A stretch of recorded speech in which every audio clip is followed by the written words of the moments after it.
ಮಳೆಯಲ್ಲಿ ಬಾಳೆ ಎಲೆ ಬಿರಿಯಾನಿ. ಪಕ್ಷಿಗಳ ಊರಿನಲ್ಲಿ ಟುನಿಗುಬ್ಬಚ್ಚಿ ಅವಳ ಮನೆಯಲ್ಲಿ ತುಂಬಾ ಬೇಜಾರಿಂದ ಕೂತ್ಕೊಂಡಿದ್ಲು. ಆವಾಗ್ಲೇ ಅವಳ ಮಗಳಾದ ಬುಜ್ಜಿ ಗುಬ್ಬಚ್ಚಿ ಕಾಲೇಜ್ ಮುಗಿಸ್ಕೊಂಡು ಮನೆಗ್ ಬಂದ್ಲು. ಬುಜ್ಜಿ ಟುನಿ ಹತ್ರ, ಅಮ್ಮ, ಏನಮ್ಮ, ನಾನು ಕೂಡ ನಿಮ್ನ ಬೆಳಿಗ್ಗೆಯಿಂದ ನೋಡ್ತಾ ಇದ್ದೀನಿ. ಹೊರಗಡೆ ಅಂಗಳದಲ್ಲಿ ಕೂತ್ಕೊಂಡು ಏನೋ ಆಲೋಚನೆ ಮಾಡ್ತಾ ಇದ್ದೀರಾ. ಏನಾದ್ರೂ ದೊಡ್ಡ ಸಮಸ್ಯೆ ಬಂದಿದ್ಯಾ? ನನ್ ಜೊತೆ ಮುಚ್ಚಿಡ್ತಿದ್ದೀರಾ? ಹೇಳಿ ಅಮ್ಮ, ಏನಾಯ್ತಮ್ಮ? ಇದ್ರಲ್ಲಿ ಆಲೋಚನೆ ಮಾಡಕ್ಕೆ ಏನಿದೆ ಬುಜ್ಜಿ? ಇನ್ನು ಎಷ್ಟು ದಿನಕ್ಕೆ ಅಂತ ಇನ್ನೊಬ್ಬರ ಹೊಲದಲ್ಲಿ ಇನ್ನೊಬ್ಬರ ಮನೆಯಲ್ಲಿ ಕೈ ಕೆಲಸ ಮಾಡ್ಕೊಂಡು ಜೀವನ ಮಾಡೋದು? ನಮಗೆ ಅಂತ ಒಂದು ವ್ಯಾಪಾರ ಇದ್ರೆ ಎಷ್ಟೊಂದು ಚೆನ್ನಾಗಿರುತ್ತೆ. ಕೆಲಸ ಮಾಡಿ ಮಾಡಿ ನನ್ನಿಂದ ಆಗ್ತಾ ಇಲ್ಲ. ಅಯ್ಯೋ ಅಮ್ಮ, ಇದ್ರ ಬಗ್ಗೆನ ಆಲೋಚನೆ ಮಾಡ್ತಾ ಇದ್ದೀರಾ? ನಿಮಗೆ ಚೆನ್ನಾಗಿ ಅಡಿಗೆ ಮಾಡಕ್ಕೆ ಗೊತ್ತು. ಆ ಅಡಿಗೆ ಮಾಡೋ ವ್ಯಾಪಾರನೇ ನೀವ್ ಯಾಕಮ್ಮ ಆರಂಭಿಸಬಾರ್ದು? ನಿಮ್ಮ ಕೈ ರುಚಿ ಎಲ್ಲರಿಗೂ ಗೊತ್ತಿರದೆ ನಿಮ್ಮ ಅಡುಗೆ ಘಮ ಘಮ ಬರುತ್ತೆ.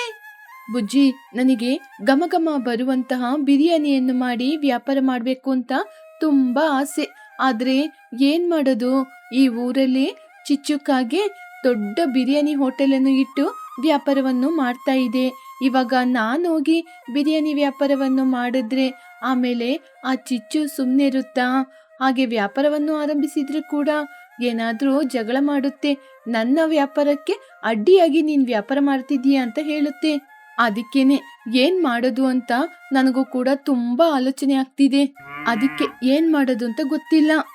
ಅಯ್ಯೋ ಅಮ್ಮ, ಯಾಕಮ್ಮ ಇದ್ರ ಬಗ್ಗೆ ನೀವು ಚಿಂತೆ ಮಾಡ್ತೀರಾ? ನೀವು ನಿಯತ್ತಾಗಿ ವ್ಯಾಪಾರ ಮಾಡ್ತೀರಾ, ಅದಕ್ಕೆ ಯಾಕೆ ಇನ್ನೊಬ್ರಿಗೆ ಭಯ ಪಡ್ತೀರಾ? ನಿಯತ್ತಾಗಿ ರುಚಿಯಾಗಿ ಅಡಿಗೆ ಮಾಡಿದ್ರೆ ಯಾರಾದ್ರೂ ನಿಮ್ಮ ಜೊತೆನೆ ಬಂದು ಊಟ ಮಾಡ್ಕೊಂಡು ಹೋಗ್ತಾರೆ. ನನಗೆ ಯಾರೋ ಹೇಳಿದ್ರು, ಆ ಚಿಚ್ಚು ಆಂಟಿ ಅಂಗಡಿಯಲ್ಲಿ ಬೆಲೆ ಎಲ್ಲ ತುಂಬಾ ಜಾಸ್ತಿ ಅಂತ. ನೀವೇನ್ ಆಲೋಚನೆ ಮಾಡ್ಬೇಡಿ, ನಾನಿದ್ದೀನಿ. ಹಾಗೆ ಟುನಿ ಹಾಗೂ ಬುಜ್ಜಿ ಮಾತಾಡ್ತಾ ಇದ್ರು. ಹೀಗಿರುವಾಗ ಇನ್ನೊಂದ್ ಕಡೆ ಚಿಚುವಿನ ಮನೆಯಲ್ಲಿ ಚಿಚುಕಾಗಿ ತುಂಬಾನೇ ಕಷ್ಟಪಡ್ತಿದ್ಲು. ಯಾಕಂದ್ರೆ ಚಿಚುವಿನ ಮಗನಾದ ಚಿನ್ನುಕಾಗಿಗೆ ಕೆಮ್ಮು ತುಂಬಾ ಜಾಸ್ತಿ ಇತ್ತು. ಅವನ್ಗೆ ತುಂಬಾ ಹುಷಾರಿತ್ತಿಲ್ಲ. ಆದ್ರಿಂದ ಚಿಚುಕಾಗಿ ಹೆದರ್ಕೊಂಡು ಅಲ್ಲೇ ಇರುವ ಲೂಸಿ ಪಾರಿವಾಳ ಡಾಕ್ಟರ್ ಹಾಸ್ಪಿಟಲ್ಗೆ ಕರ್ಕೊಂಡು ಹೋದ್ಲು. ಅಲ್ಲಿ ಲೂಸಿ ಪಾರಿವಾಳ ಡಾಕ್ಟರ್ ಚಿನ್ನಕಾಗಿನ ಒಳಗಡೆ ಕರ್ಕೊಂಡು ಹೋಗಿ ಅವನಿಗೆ ಎಲ್ಲಾ ತರದ ಟೆಸ್ಟ್ ಗಳನ್ನ ಮಾಡಿದ್ಲು. ಹೊರಗಡೆ ಚಿಚುಕಾಗೆ ತುಂಬಾನೇ ಹೆದರ್ಕೊಂಡು ಕೂತ್ಕೊಂಡಿದ್ಲು. ಅಯ್ಯೋ ದೇವ್ರೆ, ನನ್ ಮಗನಿಗೆ ಏನಾಯ್ತು? ಇಷ್ಟು ದಿನ ನನ್ ಮಗ ಚೆನ್ನಾಗಿ ಆಡ್ತಾ ಇದ್ದಲ್ವಾ? ಇವಾಗ ಅವನಿಗೆ ಏನೋ ಒಂದು ದೊಡ್ಡ ಕಾಯಿಲೆ ಬಂದಿದೆ. ಆ ಕಾಯಿಲೆ ನನ್ ಮಗನ ಏನು ಮಾಡ್ಬಾರ್ದು. ಅಯ್ಯೋ ದೇವ್ರೆ, ನನ್ನ ಕಾಪಾಡಪ್ಪ. ಸ್ವಲ್ಪ ಸಮಯದಲ್ಲಿ ಲೂಸಿ ಪಾರಿವಾಳ ಡಾಕ್ಟರ್ ರೂಮಿಂದ ಹೊರಗಡೆ ಬಂದ್ರು. ಅವ್ರ ಮುಖದಲ್ಲೂ ಕೂಡ ಯಾಕೋ ಚಿಕ್ಕ ಬೇಜಾರು ಇತ್ತು. ಚಿಚ್ಚು, ಧೈರ್ಯವಾಗಿರು. ನಾನು ಹೇಳದ್ನ ಕೇಳಿ ನೀನು ಯಾವುದೇ ಕಾರಣಕ್ಕೆ ಭಯಪಡ್ಬೇಡ. ಚಿಚ್ಚು ತಕ್ಷಣ ಹೋಗಿ ಲೂಸಿಯ ಕೈ ಹಿಡ್ಕೊಂಡು, ಲೂಸಿ, ನೀನೇ ಹೇಳು, ನನ್ ಮಗನಿಗೆ ಏನಾಯ್ತು? ಯಾಕೆ ಜ್ವರ ಕಡಿಮೆ ಆಗ್ತಾ ಇಲ್ಲ? ಅವನ ಜೀವಕ್ಕೆ ಏನು ಕೂಡ ಅಪಾಯ ಇಲ್ಲ ತಾನೇ? ಚಿಚ್ಚು, ನಾನು ಹೇಳದ್ನ ಸರಿಯಾಗಿ ಕೇಳ್ಕೊ. ನಿನ್ ಮಗನಿಗೆ ಶ್ವಾಸಕೋಶದಲ್ಲಿ ಏನೋ ಒಂದು ತೊಂದರೆ ಇದೆ. ಅದಕ್ಕೇನೆ ಅವನು ಉಸಿರಾಡಕ್ಕೆ ತುಂಬಾನೇ ಕಷ್ಟಪಡ್ತಿದ್ದಾನೆ. ಅವನಿಗೆ ತಕ್ಷಣ ಆಪರೇಷನ್ ಮಾಡ್ಬೇಕು. ಆಪರೇಷನ್ ಮಾಡಿದ್ರೇನೆ ಅವನಿಗೆ ಎಲ್ಲವೂ ಸರಿಯಾಗೋದು. ಆವಾಗ ಚಿಚುಕಾಗಿ ಜೋರಾಗಿ ಅಳುತ್ತಾ, ಅಯ್ಯೋ ದೇವ್ರೆ, ನನ್ ಮಗನಿಗೆ ಆಪರೇಷನ್ ಮಾಡ್ಬೇಕಾ? ನನ್ ಮಗನಿಗೆ ಆ ರೀತಿ ಎಂತದಾಯ್ತು? ಲೂಸಿ, ಎಷ್ಟೇ ಹಣ ಖರ್ಚಾದ್ರೂ ಪರವಾಗಿಲ್ಲ, ದಯವಿಟ್ಟು ಆದಷ್ಟು ಬೇಗ ನನ್ ಮಗನಿಗೆ ಆಪರೇಷನ್ ಮಾಡ್ಬಿಡು. ಚಿಚ್ಚು, ಆಪರೇಷನ್ ನಾನ್ ಮಾಡ್ತೀನಿ. ಆದ್ರೆ ಆಪರೇಷನ್ಗೆ ತುಂಬಾ ಕಾಸ್ಟ್ಲಿಯಾದ ಮೆಡಿಸಿನ್ ಖರ್ಚು ಎಲ್ಲನೂ ಇದೆ. ಅದಕ್ಕೆ ಮದ್ದೆಲ್ಲ ಹೊರಗಡೆ ಸಿಟಿಗೆ ಹೋಗಿ ತಗೊಂಬರ್ಬೇಕು. ಎಲ್ಲ ನಾನ್ ನೋಡ್ಕೋತೀನಿ. ಸುಮಾರು 2 ಲಕ್ಷ ಆಗುತ್ತೆ. ನೀನು ಎಲ್ಲ ಸಿದ್ಧ ಮಾಡ್ಕೋ. ನಾನು ಕೂಡ ಆಪರೇಷನ್ ರೆಡಿ ಮಾಡ್ತೀನಿ. ಸಮಯ ತುಂಬಾ ಕಡಿಮೆ ಇದೆ, ಎಲ್ಲದಕ್ಕೂ ರೆಡಿಯಾಗಿರು. ಚಿಚುಕಾಗಿ ತುಂಬಾ ಶಾಕ್ ಆಗಿ, ಅಯ್ಯಯ್ಯೋ, 2 ಲಕ್ಷನಾ? ನನ್ ಜೊತೆ ಅಷ್ಟೊಂದು ಹಣ ಎಲ್ಲಿದೆ? ಸ್ವಲ್ಪ ದಿನಗಳ ಹಿಂದೆ ನನ್ನ ಕೈಯಲ್ಲಿ ಹಣ ಇತ್ತು. ಆದ್ರೆ ಹೊಸ ಹೋಟೆಲ್ ಕಟ್ಲಿಕ್ಕೆ ಹಣ ಎಲ್ಲ ಖರ್ಚಾಗಿ ಇವಾಗ ಏನೂ ಇಲ್ಲ. ಇವಾಗ 2 ಲಕ್ಷ ಅಂದ್ರೆ ನಾನು ಎಲ್ಲಿಂದ ತರೋದು? ಚಿಚ್ಚು, ನೀನು ಆದಷ್ಟು ಬೇಗ ಹಣವನ್ನು ರೆಡಿ ಮಾಡ್ಕೊಂಡು ಬರ್ಲೇಬೇಕು.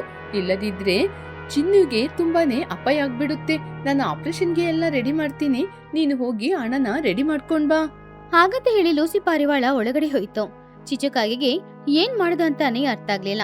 ಹೇಗಾದ್ರೂ ಹಣನ ರೆಡಿ ಮಾಡ್ಬೇಕು ಅನ್ನೋದಕ್ಕೋಸ್ಕರ ಅವಳ ಪ್ರೀತಿಯ ಸ್ನೇಹಿತಿಯಾದ ಚೋಟುವಿನ ಮನೆಗೆ ಬಂದ್ಲು.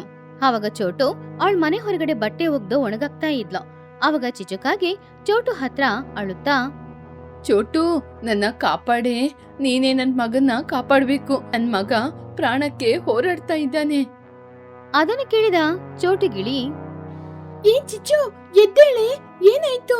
ಚಿನ್ನುವಿಗೆ ಏನಾಯ್ತು? ಪ್ರಾಣಕ್ಕೆ ಅಪಾಯನ? ನನಗೆ ಸರಿಯಾಗಿ ಹೇಳೆ. ಚೋಟು, ನನ್ ಮಗನ ಆಪರೇಷನ್ಗೆ ಸುಮಾರು 2 ಲಕ್ಷ ಬೇಕಂತೆ. ಅವನಿಗೆ ಹಾರ್ಟ್ ಅಲ್ಲಿ ತೊಂದರೆ ಇದೆ ಅಂತೆ. ತಕ್ಷಣ ಆಪರೇಷನ್ ಮಾಡ್ಬೇಕು ಅಂತ ಡಾಕ್ಟರ್ ಕೂಡ ಹೇಳಿದ್ದಾರೆ. ನನ್ ಕೈಯಲ್ಲಿ ಅಷ್ಟೊಂದು ಹಣ ಇಲ್ಲ. ನೀನೇ ಹೇಗಾದ್ರೂ ಮಾಡಿ ನನ್ಗೆ ಸಹಾಯ ಮಾಡ್ಬೇಕು.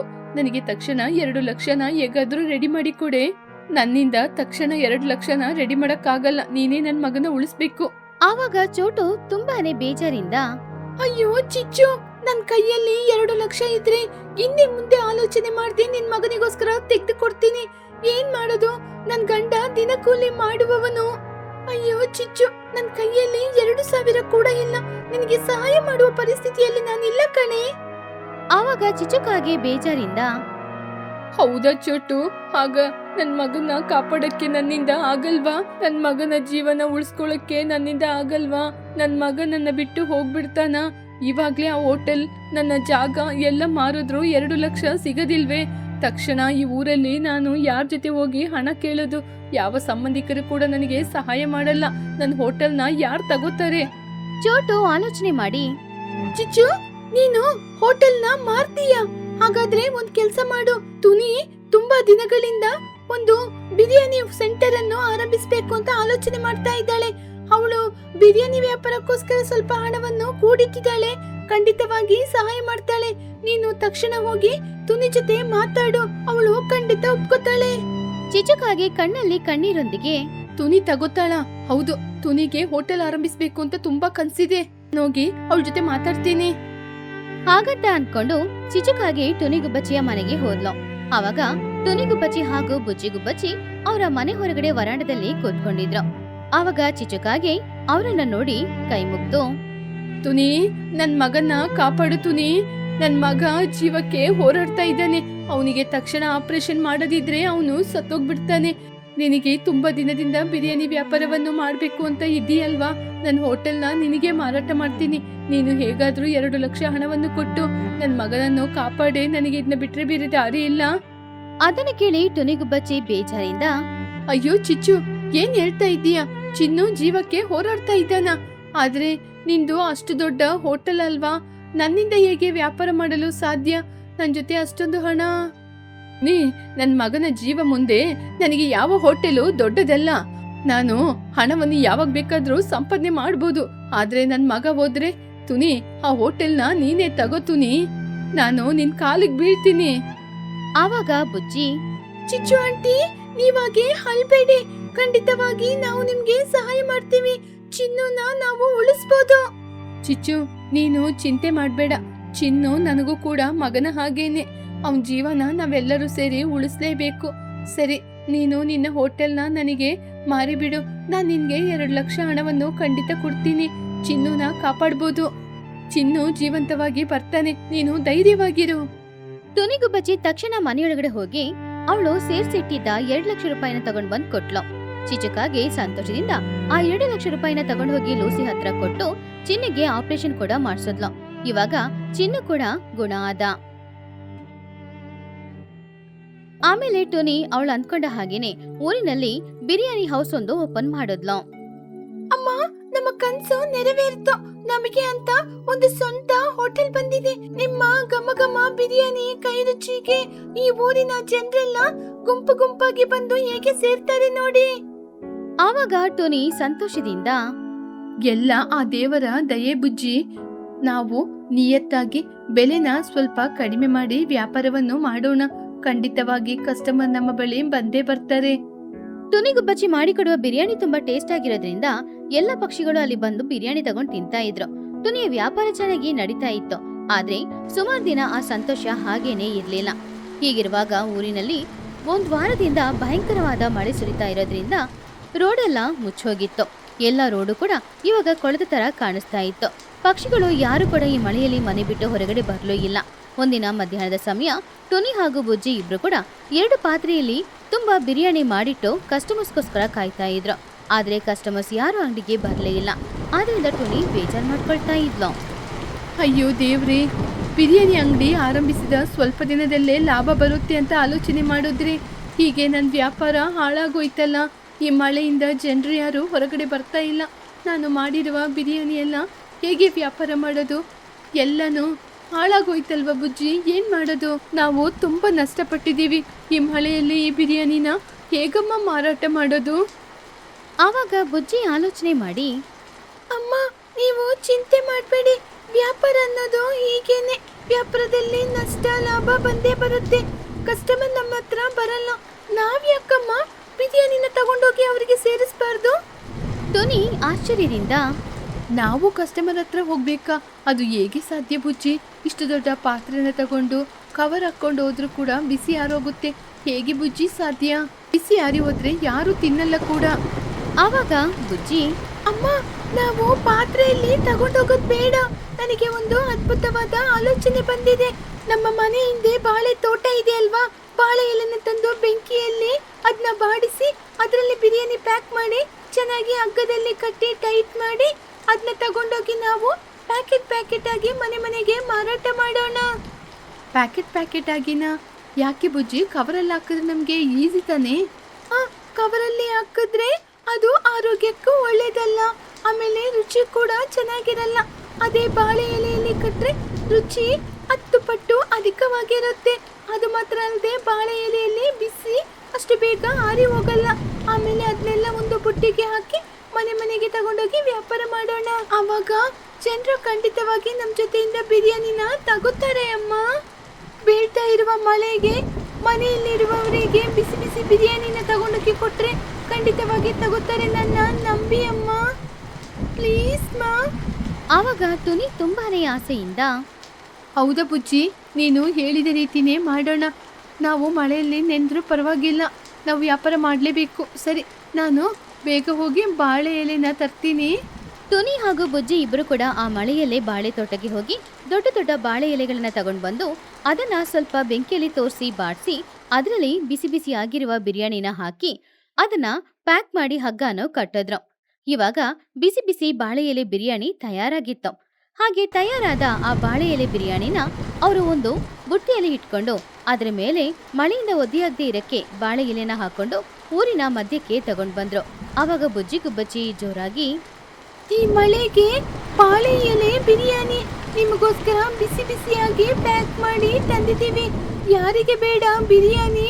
ಬನ್ನಿ ಬನ್ನಿ, ರುಚಿ ಅದ್ಭುತವಾಗಿರುತ್ತೆ, ಬಂದು ತಗೊಂಡೋಗಿ. ಹಾಗೆ ಅವರಿಬ್ರು ಜೋರಾಗಿ ಹೇಳ್ತಾ ಇದ್ದಾಗ ಮಳೆಯಿಂದ ಮನೆಯಿಂದ ಹೊರಗಡೆ ಬರಕ್ಕಾಗದೇ ಇರುವ ಪಕ್ಷಿಗಳು ಎಲ್ರೂ ಕೂಡ ಅವರಿಬ್ಬರ ಧ್ವನಿನ ಕೇಳಿ ಇಲ್ಲೇ ಬಿರಿಯಾನಿ ಸಿಕ್ತಿದೆ ಅಂತ ಹೇಳಿ ಬೇಗ ಎಲ್ರೂ ಅವ್ರ ಮನೆಯಿಂದ ಹೊರಗಡೆ ಬಂದ್ರು. ಏನ್ ತುನಿ, ಬೀಳ್ತಾ ಇರುವ ಇಷ್ಟೊಂದು ಮಳೆಯಲ್ಲಿ ತಲೆ ಮೇಲೆ ಬುಟ್ಟಿ ಇಟ್ಕೊಂಡು ಸುತ್ತಾಡ್ತಾ ಇದೀಯಾ? ಏನಿದು ಬಾಳೆ ಎಲೆ ಬಿರಿಯಾನಿನ? ಆಮಲೂಸಿ ಡಾಕ್ಟರ್ ಕೊಟ್ರ மழையில நீங்க யாருமே வெளியே வர மாட்டீங்கன்னு நானே பிரியாணி செஞ்சு பேக் பண்ணி கொண்டு வந்திருக்கேன்.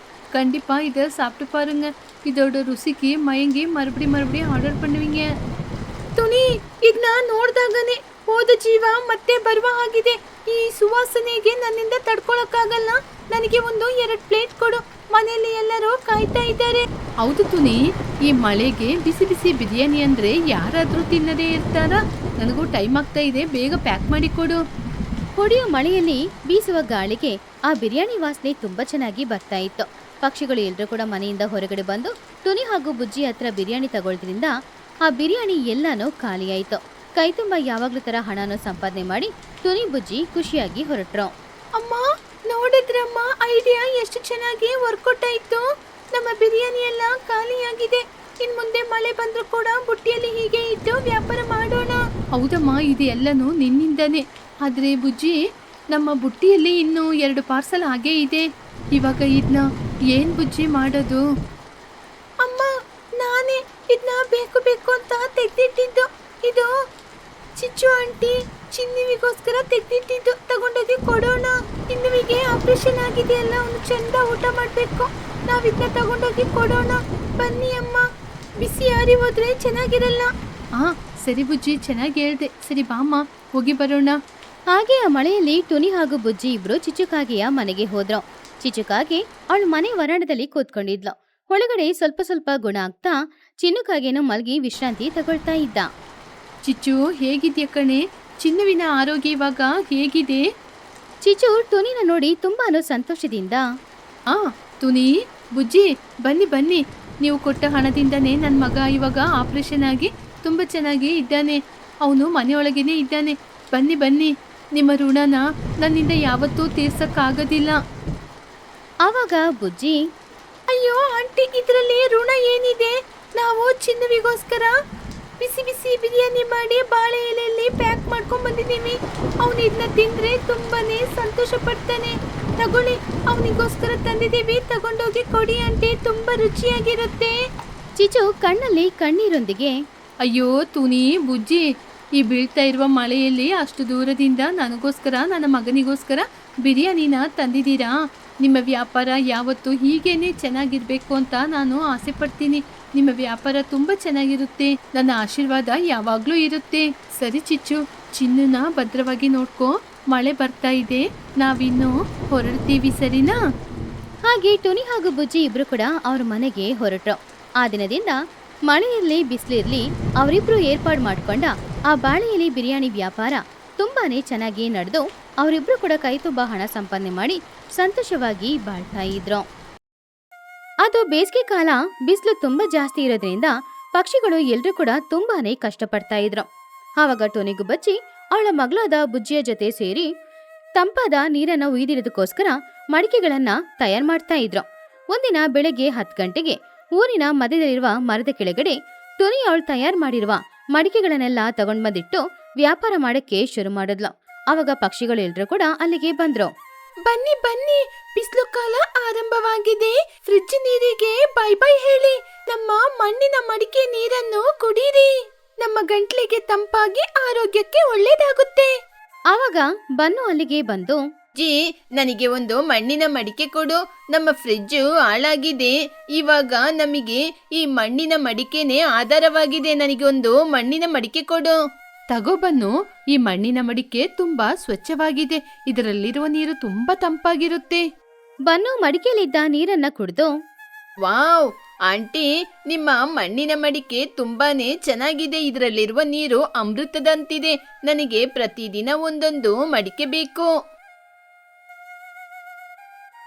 ಬುಜ್ಜಿ, ನಮಗೆ 1-2 ಮಣ್ಣಿನ ಮಡಿಕೆ ಕೊಡು. ನಮಗೆ ಇದೆ ಇವಾಗ ಶ್ರೀರಾಮ ರಕ್ಷೆ. ಇದೆಲ್ಲವನ್ನು ದೂರದಲ್ಲಿ ಮರದ ಮೇಲೆ ಕೂತ್ಕೊಂಡು ಚಿಚುಕಾಗೆ ಹಾಗೂ ಚಿನ್ನುಕಾಗೆ ನೋಡ್ತಾ ಇದ್ರು. ಚಿಚುಕಾಗೆಗೆ ಅದನ್ನ ನೋಡಿ ಹೊಟ್ಟೆ ಉರಿತಾ ಇತ್ತು. ನೋಡ್ದ ಬನ್ನು, ಆ ತುನಿ ಬುಜ್ಜಿ ಸೇರ್ಕೊಂಡು ಮಣ್ಣನ್ನು ನಂಬಿ ಅದರಲ್ಲಿ ಮಡಿಕೆಯನ್ನು ಮಾಡಿ ಇವಾಗ್ಲೇ 10 ಮಡಿಕೆಯನ್ನು ಬೆಳಿಗ್ಗಿನಿಂದ ವ್ಯಾಪಾರ ಮಾಡ್ಬಿಟ್ಟಿದ್ದಾರೆ. ಅಮ್ಮೋ, ಅವರು ಮಣ್ಣನ್ನು ಮಾರಾಟ ಮಾಡ್ತಾ ಇಲ್ಲ. ಅವರ ಕಷ್ಟವನ್ನು ನಂಬಿ ಮಣ್ಣಿನ ಮಡಿಕೆಯನ್ನು ಕಷ್ಟಪಟ್ಟು ಮಾಡಿ ವ್ಯಾಪಾರ ಮಾಡ್ತಾ ಇದ್ದಾರೆ.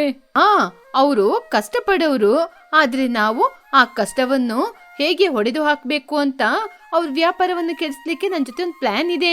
ನಾವು ಕೂಡ ಮಣ್ಣಿನ ಎಸಿ ಮಡಿಕೆಯನ್ನು ವ್ಯಾಪಾರ ಮಾಡೋಣ. ಎಸಿ ಮಡಿಕೆನ?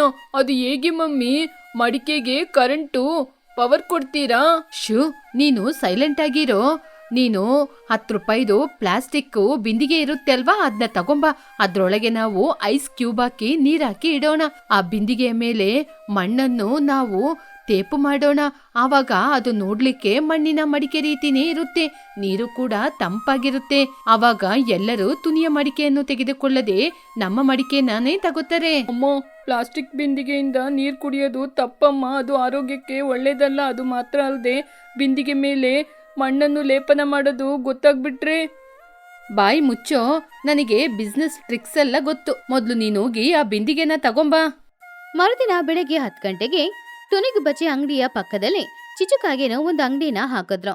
ಅದರಲ್ಲಿ Chichu special Japan style AC ಮಡಿಕೆಗಳು ಅಂತ ಬೋರ್ಡ್ ಹಾಕಿಟ್ಟಿತ್ತು. ಪಾಪ ಚಿನ್ನು ಬೇಜಾರಿಂದ ಕೂತ್ಕೊಂಡಿದ್ದ.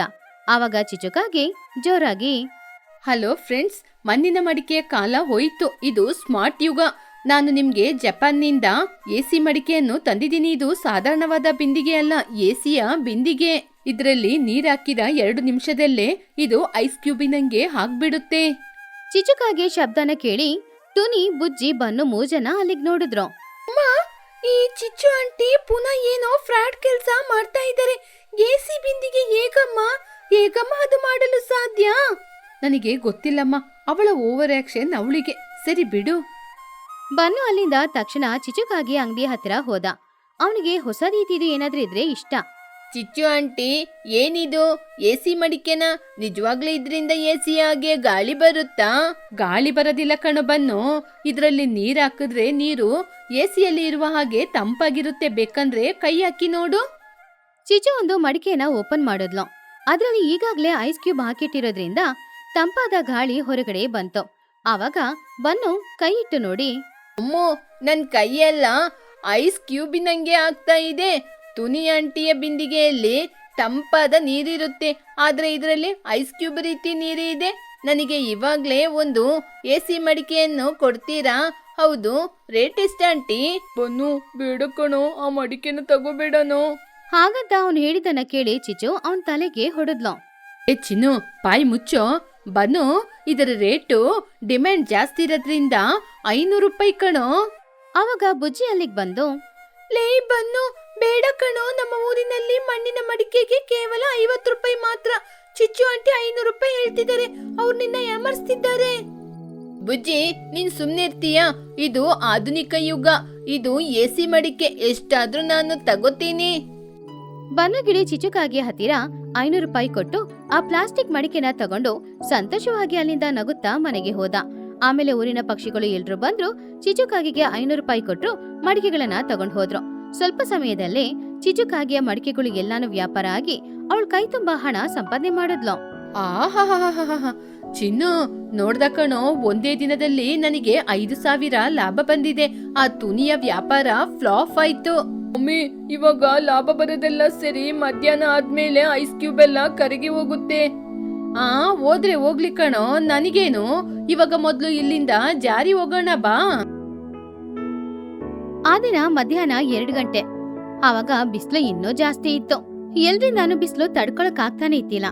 ಆ ಸಮಯದಲ್ಲಿ ಬನ್ನಗಿಳಿ ಅವನ್ ತಗೊಂಡ್ ಬಂದ ಮಡಿಕೆನ ಅವನ ಮನೆ ಹೊರಗಡೆ ಬಿಸಿಲಲ್ಲಿ ಇಟ್ಟ. ಮಮ್ಮಿ, ಇವಾಗ ನಾನು ಹೋಗಿ ಕ್ರಿಕೆಟ್ ಆಡ್ಕೊಂಡ್ ಬರ್ತೀನಿ. ಆಮೇಲೆ ಬಂದು ನನ್ನ ಎಸಿ ಮಡಿಕೆಯಿಂದ ತಂಪಾದ ನೀರ್ ಕುಡಿತೀನಿ. ಆ ಮಡಿಕೆನ ಯಾಕೋ ಹೊರಗಡೆ ಬಿಸಿಲಲ್ಲಿ ಇಟ್ಟಿದ್ಯಾ? ತಗೊಂಡೋಗಿ ಒಳಗಿಡು. ಮಮ್ಮಿ, ಪರವಾಗಿಲ್ಲ, ಅದು ಎಸಿ ಮಡಿಕೆ ಅಲ್ವಾ, ಎಲ್ಲಿಟ್ರು ಅದ್ರೊಳಗಿರುವ ನೀರು ತಂಪಾಗಿರುತ್ತೆ. ಬನ್ನು ಆಟಾಡೋದಕ್ಕೋಸ್ಕರ ಹೋದ. ಒಂದು 3 ಗಂಟೆ ಇರ್ಬೋದು. ಆವಾಗ ಚಿಚುಕಾಗಿ ಪ್ಲಾಸ್ಟಿಕ್ ಮಡಿಕೆ ಸುತ್ತಮುತ್ತ ಅಂಟಿಸಿದ್ದ ಆ ಮಣ್ಣೆಲ್ಲಾನು ಬಿಸಿಲಲ್ಲಿ ಒಣಗೋಗಿ ಕೆಳಗಡೆ ಉದುರಿ ಹೋಯ್ತು. ಹಾಗೇನೆ ಅದ್ರಲ್ಲಿ ಇದ್ದ ಐಸ್ ಕ್ಯೂಬ್ ಎಲ್ಲಾನು ಕರಗಿ ಹೋಯ್ತು. ಇವಾಗ ಹೊಡೆಯ ಬಿಸಿಲಿಗೆ ಆ ಮಡಿಕೆಲಿದ್ದ ನೀರೆಲ್ಲ ಬಿಸಿಯಾಗಿ ಹೊಗೆ ಬರ್ತಾ ಇತ್ತು. ಸುಮಾರು ಸಮಯದ ನಂತರ ಬನ್ನುಗಿಳಿ ಕ್ರಿಕೆಟ್ ಆಟಾಡಿ ತುಂಬಾನು ಆಯಾಸದಿಂದ ದಾಹದಿಂದ ಮನೆಗೆ ಬಂದ. ಆವಾಗ ಬನ್ನು ಅವನ ತಾಯಿ ಹತ್ರ, ಮಮ್ಮಿ, ಚೋಟು ಮಮ್ಮಿ, ನನಗೆ ತುಂಬಾನೇ ಆಯಾಸ ಆಗ್ತಾ ಇದೆ. ನನಗೆ ನನ್ನ ಎಸಿ ಮಡಿಕೆಯಿಂದ ತಂಪಾದ ನೀರ್ ಬೇಕು. ಬನ್ನು ಅಲ್ಲಿಂದ ಹೊರಗಡೆ ಹೋದ. ಹೊರಗಡೆ ಇಟ್ಟಿದ್ದ ಆ ಮಣ್ಣಿನ ಮಡಿಕೆಯಲ್ಲಿದ್ದ ಮಣ್ಣೆಲ್ಲ ಉದುರಿ ಹೋಗಿ ಇವಾಗ ಬರೀ ಪ್ಲಾಸ್ಟಿಕ್ ಬಿಂದಿಗೆ ಮಾತ್ರ ಹೊರಗಡೆ ಇತ್ತು. ಆದ್ರೆ ಅವನಿಗೆ ದಾಹ ಆದಿದ್ರಿಂದ ಅವನದನ್ನ ಗಮನಿಸ್ಲಿಲ್ಲ. ಆಹಾ, ನನ್ನ ಎಸಿ ಮಡಿಕೆ, ಎಸಿ ನೀರು. ಬನ್ನು ತಕ್ಷಣ ಆ ಬಿಂದಿಗೆಲಿದ್ದ ನೀರನ್ನ ತೆಗೆದು ಕುಡಿಯಕ್ಕೆ ಶುರು ಮಾಡ್ದ. ಮೊದ್ಲು ಅವನಿಗೆ ಏನು ಗೊತ್ತಾಗ್ಲಿಲ್ಲ. ಆದ್ರೆ ಆಮೇಲೆ ಬಿಸಿ ಬಿಸಿಯಾಗಿ ಕುದಿತಾ ಇದ್ದ ಆ ನೀರನ್ನ ಕುಡ್ದಿದ್ರಿಂದ ಬಾಯಿಂದ ಗಂಟ್ಲು ಹೊಟ್ಟೆ ತನಕ ಅವನಿಗೆ ತುಂಬಾನೇ ಉರಿತಾ ಇತ್ತು. ತಕ್ಷಣ ಆ ಗ್ಲಾಸ್ನ ಕೆಳಗಡೆ ಬಿಸಾಕಿ ಅವನು ಜೋರಾಗಿ ಗಂಟ್ಲು ಹಿಡ್ಕೊಂಡು ಕಿಚ್ಚಾಡ್ತಾ ಇದ್ದ. ಅಮ್ಮ, ಬಿಸಿ ಬಿಸಿ ಅಮ್ಮ, ಅಯ್ಯಯ್ಯೋ ಬಿಸಿ. ಅಯ್ಯಯ್ಯೋ, ನನ್ನ ಗಂಟ್ಲಲ್ಲಿ ಯಾರೋ ಬಿಸಿನೀರ್ನ ಉಯ್ದ್ಬಿಟ್ರು. ನನ್ನ ಗಂಟ್ಲೆಲ್ಲ ಸುಟ್ಟೋಯ್ತು ಮಮ್ಮಿ, ಸುಟ್ಟೋಯ್ತು. ಬನ್ನು ಕಿಚ್ಚೋ ಶಬ್ದಕ್ಕೆ ಚೋಟು ಬಾತ್ರೂಮಿಂದ ಓಡ್ಕೊಂಡು ಹೊರಗಡೆ ಬಂದ್ಲು. ಲೇ ಬನ್ನು, ಏನಾಯ್ತು? ಯಾಕೋ ಹಾಗೆ ಹಂಗೆ ಕಿರ್ಚ್ತಾ ಇದೀಯಾ? ಬನ್ನು ಪಾಪ ದಾಹದಲ್ಲಿ ಆ ಬಿಸಿನೀರನ್ನ ಕುಡಿದು ತುಂಬಾ ಸುಸ್ತಾಗಿ, ಮಮ್ಮಿ, ನನ್ನ ಎಸಿ ಬಿಂದಿಗೆ ನೀರು ನೋಡಿ ಎಷ್ಟೊಂದು ಬಿಸಿಯಾಗಿದೆ. ಅದು ತಂಪಾಗಿರುತ್ತೆ ಅಂತ ನಾನು ಡೈರೆಕ್ಟ್ ಆಗಿ ಗ್ಲಾಸ್ ಅಲ್ಲಿ ತೆಗೆದು ಕುಡಿದ್ನಾ. ನನ್ನ ಗಂಟ್ಲೆಲ್ಲ ಸುಟ್ಟೋಯ್ತು, ನನ್ನ ನಾಲಿಗೆ ಎಲ್ಲ ಸುಟ್ಟೋಯ್ತು. ಎಸಿ ಮಡಿಕೆಯಲ್ಲಿ ಬಿಸಿ ನೀರಾ? ಚೋಟು ಆ ಬಿಂದಿಗೆನ ಮುಟ್ಟಿ ನೋಡಿದ್ಲು. ಆವಾಗ ಆ ಬಿಂದಿಗೆ ತುಂಬಾನು ಬಿಸಿಯಾಗಿತ್ತು. ಅಯ್ಯೋ ಹುಚ್ಚ, ಇದೇನು ಮಣ್ಣಿನ ಮಡಿಕೆ ಅಲ್ಲ, 10 ರೂಪಾಯಿಗೆ ಸಿಗುವಂತಹ ಪ್ಲಾಸ್ಟಿಕ್ ಬಿಂದಿಗೆ. ಇದ್ರಲ್ಲಿ ಆ ಚಿಚ್ಚು ಮೋಸ ಮಾಡಿದೆ, ಮಣ್ಣಾಕಿ ನಿಮ್ಮೆಲ್ಲರನ್ನ ಯಾಮರ್ಸಿದಾಳೆ. ಬಿಸ್ಲಿಗೆ ಇದ್ರ ನೀರು ಬಿಸಿಯಾಗಿ ಪ್ಲಾಸ್ಟಿಕ್ ಸುಟ್ಟೋಗ್ತಿದೆ. ಬನ್ನು ಆಶ್ಚರ್ಯದಿಂದ, ಏನೋ ಪ್ಲಾಸ್ಟಿಕ್ ಬಿಂದಿಗೆನ? ಆ ಚಿಚ್ಚು ಆಂಟಿ AC ಬಿಂದಿಗೆ ಅಂತ ನನ್ ಜೊತೆ 500 ರೂಪಾಯಿ ಹಣ ತಗೊಂಡ್ರು. ನನ್ನ ಮೋಸ ಮಾಡಿದ ಚಿಚ್ಚುಕಾಗಿ ನಾನು ಸುಮ್ನೆ ಬಿಡ್ತೀನಾ? ಇವಾಗ್ಲೇ ಹೋಗ್ತೀನಿ. ಬನ್ನು ಕೋಪದಿಂದ ಆ ಬಿಂದಿಗೆನ ಎತ್ಕೊಂಡು ಅಲ್ಲಿಂದ ಊರಿನ ಮಧ್ಯದಲ್ಲಿರುವ ಪಂಚಾಯಿತಿ ಮರದ ಹತ್ತಿರ ಹೋದ. ಈಗಾಗ್ಲೇ ಆ ಜಾಗದಲ್ಲಿ ಟೊನಿ, ಮಹಿ ಹಾಗೂ ಲೂಸಿ, ಬುಜ್ಜಿ ಎಲ್ರು ನಿಂತ್ಕೊಂಡಿದ್ರು. ಅಯ್ಯೋ, ಚಿಚ್ಚುವಿನ AC ಮಡಿಕೆಯಿಂದ ನೀರ್ ಕುಡಿದು ನನ್ ಜೀವನೇ ಓದಂತಾಯಿತ್ತು. ಆವಾಗ ಬನ್ನು, ಚಿಚ್ಚು ಆಂಟಿ ಹೊರಗಡೆ ಬನ್ನಿ, ನಿಮ್ಮ AC ಮಡಿಕೆ ಏನಾಗಿದೆ ಅಂತ ನೋಡಿ. ಚಿಚುಕಾಗಿ ಹೆದರ್ಕೊಂಡೆ ಮೆಲ್ಲ ಮನೆಯಿಂದ ಹೊರಗಡೆ ಬಂದ್ಲು. ಹಿಂದ್ಗಡೆ ಚಿನ್ನು ಕೂಡ ಬಂದ. ಏನಾಯ್ತು ಬನ್ನು?